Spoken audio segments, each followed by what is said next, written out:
استاذ يونس، انت بتحب تونس؟ بحب تونس. زرتها؟ هي تونس زي شبه اسمي. تونس يعني بدل يونس يبقى تونس يعني. اللهجه التونسيه مش جميله قوي؟ طبعا جميله يعني. طب ايه رايك لو نسمع من المطربه الفنانه مليحه جزء من اغنيه باللهجه التونسيه؟ نحيي الفنانه مليحه.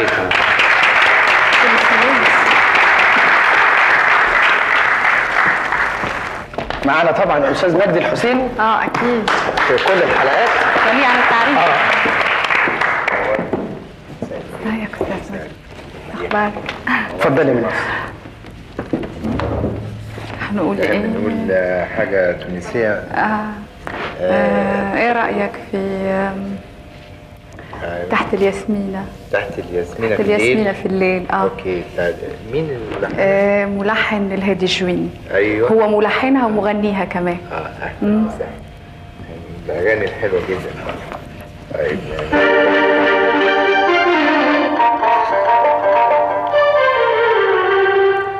الريتم بتاعها بس.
مش لهجه تونسيه على فكره. ها؟ صوتها قريب من المصري قوي.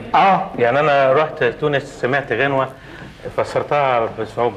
كانت بتغنيها مطربه مشهوره في تونس، كانت بتقول سلم عليه العجل. لا سلم عليه العقل. انا افتكرتها العجل، اتريها العقل. لا العقل دي اول حاجه. دي الاغنيه دي ليبيه مش تونسيه. ما كانت بتغنيها واحده فخيمه ولا بس ما يخلاش الامر يعني. اسمها فتيحه تونسيه هي. لا ما فيش، ما فهمنيش فتيحه. فتيحه دي استاذ يونس اصل ممكن مطربه تونسيه تغني اغنيه مصريه. صح. ايوه بقى انت عشان انت قلت لها في الاول اغنيه تونسيه. اللهجه التونسيه. هي اللهجه زي ما بيقولوا استاذ يونس يعني تحت الياسمينه بالليل. يعني مفهوم